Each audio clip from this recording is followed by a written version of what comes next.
Meu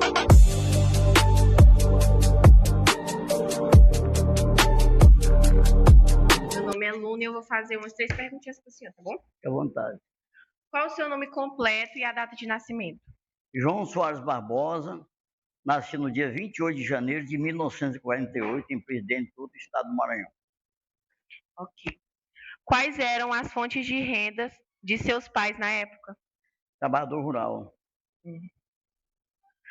O senhor sempre morou aqui em Palmeiras ou veio de outra região? Cheguei aqui em Palmeiras em 1977, quando aqui era um pequeno povoado de aproximadamente 9 casas. Eu tinha 9 casas aqui em Palmeiras, em 1977. Conhecendo aqui Palmeiras na época, que era o antigo Mosquito, depois passou a ser Alvorada do Tocantins, aliás, do Norte. Depois houve a divisão de estado, né? E com isso houve um plebiscito, e esse plebiscito tornou-se o nome de Palmeiras do Tocantins. Primeiras memórias da cidade de Palmeiras do Tocantins, ruas, construção, primeiras iluminações. Palmeiras do Tocantins, quando começou aqui, em 1959, foi aberto a estrada Bernardo Sayão, conhecida como Bernardo Sayão de Vidungeiro, teve esse apelido, Bernardo Sayão. Em Palmeiras do Tocantins tinha apenas 9 barracos, né? Onde tinha um pequeno estacionamento ali ao lado da esquerda, onde hoje é o bar, chama Bar Alvorada. Aí tinha um galpão onde os carros começaram a ficar por lá, dizemos assim, estacionados. E daí para cá, Palmeiras teve uma certa evolução. E acredito sim que nós somos muito orgulhosos de morar em Palmeiras, eu principalmente sou muito orgulhoso de morar aqui. E acho que Palmeiras é um lugar bom para morar, bom para viver. E o comércio local aqui era muito fraco. Mais perguntas aí? É isso. Quais eram as principais festas religiosas, folclóricas que reuniam a comunidade naquele tempo? Como? As principais festas religiosas que reuniam vocês. Na verdade, as festas religiosas que eram um festejo que tinha, né? Como sempre houve festejo aqui. E naquela época tinha os barracos ao redor da igreja, onde tinha leilões, tinha tudo, né? Eram as festividades que tinha, não tinha outras, era somente essa. Em época de festejo de maio, 20 de maio, Santa Mãe de Deus. Como era o comércio local, onde seus pais que não podiam produzir na roça? Como? O comércio local daquela época que não produzia na roça. O que o pessoal produzia na ocasião era transportado para Tocantinópolis nas costas de animais. Nós passaríamos 2 dias para ir a Tocantinópolis, ida e volta, mais 1 dia e meio. Eram 3 dias e meio de viagem para Tocantinópolis, levando às vezes babaçu, levando arroz, milho, alguma produção agrícola. E de lá eram transportados para Belém através de motor. Pelo Rio, né? Pelo Rio Tocantins, exatamente.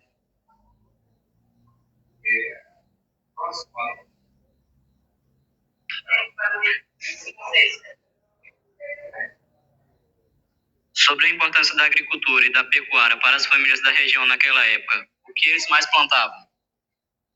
A pecuária naquela época só tinha 2 fazendeiros na região. Inclusive, esses gados que passavam por aqui, eles seriam de passagem para Belém, tocado animal. Passariam 15 dias para chegar em Belém com esse gado. A venda era em Belém, não tinha distribuição de gado aqui. Só tinha 2 fazendeiros na região. Por sinal, todos 2 já apareceram. O senhor se lembra da época em que aqui ainda era o norte de Goiás? Norte de Goiás. Aqui era o norte de Goiás, na época. Ele está perguntando como era, se só lembra. Qual é a sua lembrança de quando era?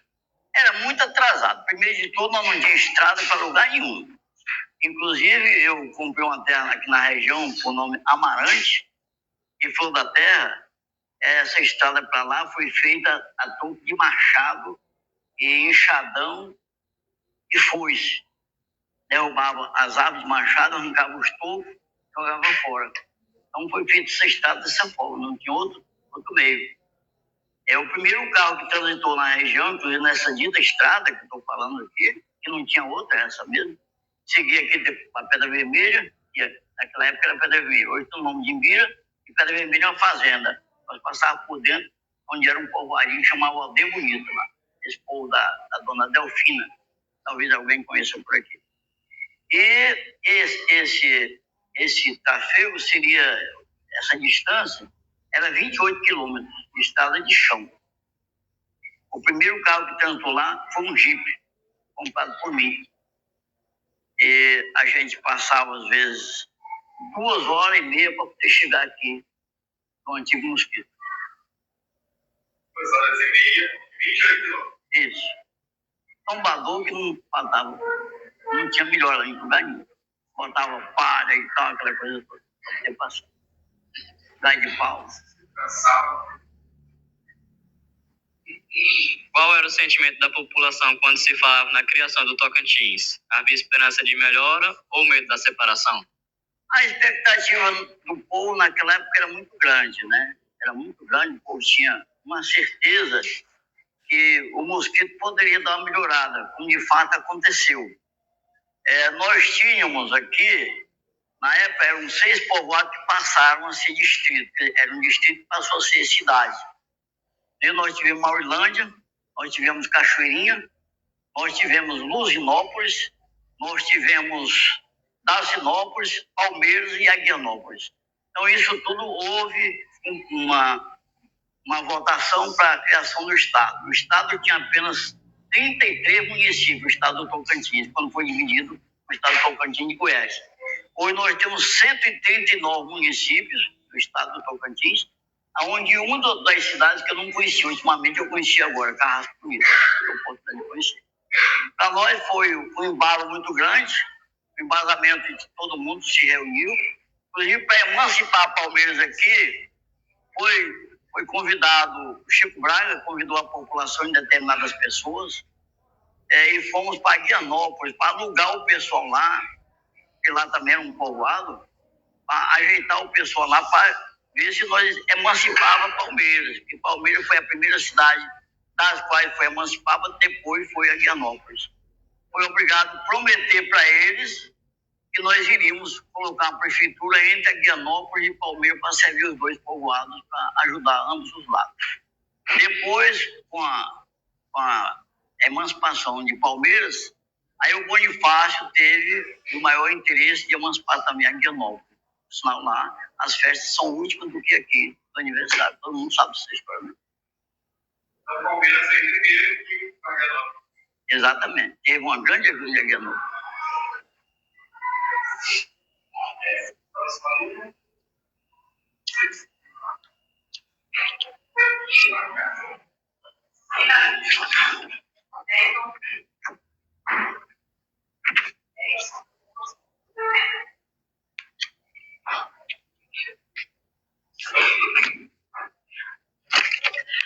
A seu ver, o que mudou na prática para o cidadão de Palmeiras após a separação de Goiás em 1988?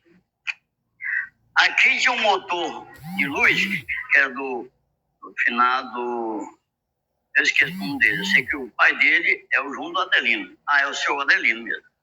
Ele tinha um motor de luz que iluminava essas casas. Aí, quando tudo que emancipou, começou a vir gente para cá. E a nossa iluminação, eu fui convidado pelo então José Bonifácio Gomes de Souza, que era prefeito de Tocantinópolis, e ele pediu que eu mudasse para cá, porque eu morava na fazenda, para mim tirar as madeiras, para poder trazer a rede de energia de Tocantinópolis para cá. E por isso, essa rede de Palmeiras, ela vem do olho d'água ali, quem vai pela Transamazônica segue, ali virando para a direita, ali logo é a rede de luz. E eu tirei naquela época, eu não tirei, nós tiramos a madeira dada pelos fazendeiros. Era taúba e aroeira, que tinham bastante. Os fazendeiros doaram essa madeira para nós retirarmos. Quem tirou essa madeira aqui foi o João Soares, que sou eu, Joaci, que mora aqui ao lado, pertinho aqui atrás, o Generado, que é meu sobrinho, e o General, que é irmão dele. Essa madeira foi tirada em 18 fazendas aqui na região. Já tinha uns proprietários aqui na região.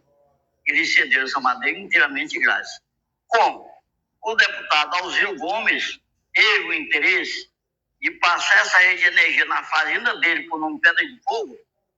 Ele conseguiu para o José Bonifácio 200 portes de cimento, vindo de Goiânia. Ele comprou os portes de cimento, ele era deputado federal na época, todos os portes de madeira de cimento no caminhão dele, direto para Tocantinópolis, e lá transportou para cá, porque tinha interesse da rede de energia passar na fazenda dele. Com isso, esses 573 postes que foram tirados, sobrou madeira daqui e que foram distribuídos aqui em Aguianópolis, Luzinópolis, Olho d'Água e Passarinho. E até hoje aqui em Palmeiras ainda tem pó de madeira no meio da rua, ao lado da rua. Até alguns pós de madeira, para ter um exemplo disso aí. Ele tirou uma quantidade de madeira que deu para... Que sobrou. Com a ajuda do deputado, que conseguiu 200 pós de madeira, sobrou madeira. E como foi a chegada da energia elétrica? Foi uma festa muito grande de frente para Arquimedes Faria Lima. Foi uma das maiores festas que teve aqui em Palmeiras naquela época, que era uma cidade recém-criada, né? Uma das festas lindas demais. Quando ligou a luz, o foguete não parou de estourar. Aquela maior alegria do povo. Inclusive, eu me senti muito emocionado, feliz da vida, pelo fato de ter sido eu um dos coautores de ter trazido essa rede de energia para cá. Porque nenhuma pessoa foi capaz de ter esse interesse de tirar madeira de graça para trazer a energia aqui para o Palmeiras. O que o senhor considera que Palmeiras e Tocantins têm de mais valioso? O comércio local é maravilhoso, a agricultura, a pecuária é muito importante isso. Até porque nós temos muita dificuldade de fazer compra em Tocantinópolis, depois foi também o estreito, foi melhorando a situação de comércio lá, e a gente passou a comprar também no estreito, e depois o supermercado aqui em Palmeiras tem uma grande alavancada. E também os prefeitos, que têm sido bons prefeitos, não podemos dizer. Inclusive, eu quero aqui pedir desculpas se tem algum adversário, não estou falando de política aqui, mas hoje nós temos um dos prefeitos mais honrados de Palmeiras, o Júnior Noleto. É um vice-prefeito à altura, porque até sim, embora não tenha a sua simpatia, mas eu tenho toda a simpatia, porque eu admiro o trabalho, apesar de termos aqui um deputado estadual à altura, que tem trazido muito recurso para Palmeiras. E o Júnior Noleto tem feito muita coisa nesse município. Sim, outros fizeram, ninguém que foi só ele que fez. Os outros também fizeram um passe. Mas o que mais trabalhou até o momento, na verdade, foi o Júnior Noleto. Ele está recebendo os recursos e está aplicando. Ele está aplicando, exatamente, continua trabalhando. Também. Qual mensagem o senhor deixaria para os jovens que estão crescendo em Palmeiras hoje e que não conheceram o Antigo Norte? Olha, eu diria para vocês, com toda certeza, que vocês hoje estão, desculpa a ousadia de ser sincero, vocês estão hoje estudando num céu aberto. Quando eu comecei a estudar, eu tinha meus 8 aninhos de idade. Eu carregava uma cadeira no ombro, às vezes na cabeça, que eu vou me permitir aqui. Não era cadeira, era um tamborete de couro no ombro para poder ir para a escola. Eram 6 quilômetros que eu segui com aquela cadeira no ombro, tá? Para poder chegar lá e ficar sentado. Não tinha sequer uma carreira dessa. E quem não levava a cadeira, nas paredes das escolas naquela época, era coberta de palha e as paredes de palha. Botavam 2 paus aqui do lado, chamavam arareiro. Aí os meninos sentavam que não levava a cadeira, ficavam sentados, encostados na parede aqui, porque não tinha um banco desse, não tinha uma cadeira, não tinha nada para sentar. E hoje vocês estão de parabéns pelo fato de que hoje vocês têm a merenda escolar, vocês têm a carteirinha para vocês sentar, a cadeira, estudar e tal, entendeu?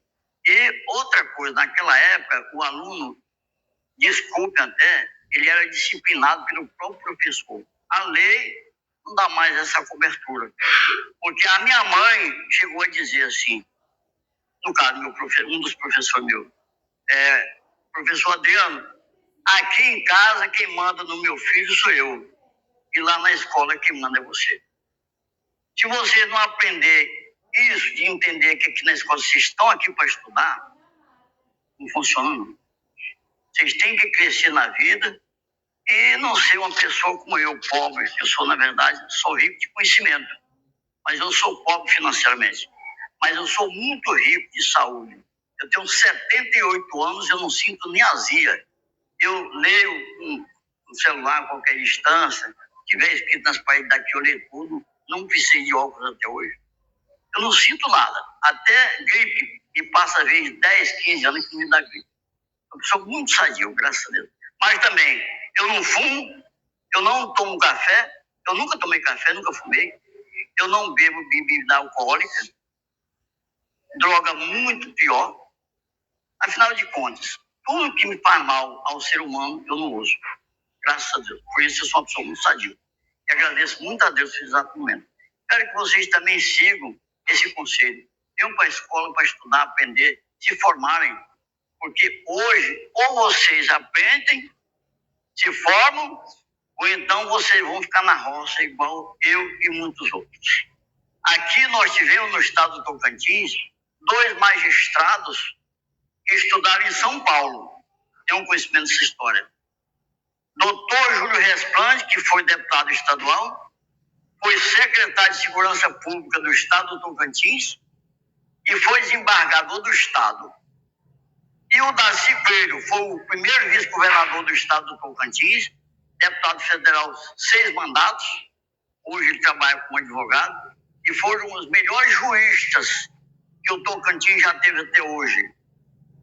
Doutor Júlio Resplante e deputado, eu chamo até hoje, Darcy Coelho, Darcy Martins Coelho, entendeu?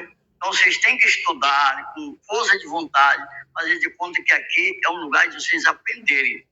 Porque vocês estudam aqui para aprender. Vocês não aprendem em casa, não. Vocês têm que estudar aqui. Lá, vocês saem disciplinados dos pais. Ó, tomem cuidado lá, sejam obedientes aos professores, ouçam o que eles falam, cuidem do trabalho de vocês, entendeu? É assim, esse é um conselho que eu estou dando para vocês. Até que me desculpe ter alguém que não está gostando, que até baixou a cabeça, que não quer ouvir, né? Mas eu sou professor e fui professor há muitos anos. Sei quando o aluno não dá atenção, eu converso. Até quando eu converso com a pessoa que não olha para mim, eu digo que não está me ouvindo. Entendeu? Eu sou dessa forma. Alguma coisa mais? Não, só isso. Os argumentos. Os argumentos seriam um dia de sábado. O professor fechava aquela roda assim, todo mundo ali, e tinha uma palmatória. Vejam bem como é que era a disciplina. Tinha uma palmatória. Aí o professor perguntava, dá um exemplo aqui, matemática, né? Vamos falar em matemática. A matemática, 2 mais 2. Aí alguém me dizia 3. Só um minutinho, por favor. Um dizia 3, outro dizia 5, outro não sei o quê. Aí ia passando pro outro. Quando o outro acertava, porque 2 mais 2 é 4, ele dava bolo em tudinhos que erraram. Tá certo? Eu peguei um bolo até hoje da minha prima, Antônia Torres Pereira, que mora aqui pertinho. Só por causa de uma palavra que a professora mandou soletrar a palavra por nome, selvagens. Selvagem. E eu disse SELVAGENS. Mas eu não pronunciei a palavra. E até hoje eu tenho queixa da minha prima que me deu um dos bolos maiores na minha vida, na minha mão. Só porque eu não pronunciei a palavra. Falei letra por letra, e ela foi quem pronunciou. Eu fui quem peguei o bolo. Ela aprendeu comigo e me bateu. Eu tenho um queijo disso até hoje, eu guardo isso guardado. Mas foi bom, porque eu aprendi. Matemática, um certo dia eu cheguei em casa, minha mão inchada de pegar bolo. E chorando. Eu toda vez fui uma pessoa que não tem gosto com minha mãe. Minha mãe é a Maria. Falando de não mostra, é uma pessoa boa demais para mim. E aí eu cheguei chorando, mamãe, eu apanhei demais hoje na escola. O que foi, meu filho? Mãe, algarismo humano, eu não dou conta de aprender. Meu filho vai aprender. Aí quando o professor Adriano passou, padre, por que meu filho apanhou tanto na madre? Porque ele não sabe algarismo humano. E a nossa ordem é executar os alunos que não aprendem. Mas não é a gente que executa, é os próprios colegas. Eu digo para vocês, a nível de Brasil, eu não diria a nível de mundo, mas a nível de Brasil. Eu desconheço uma pessoa melhor de matemática dessa antiga,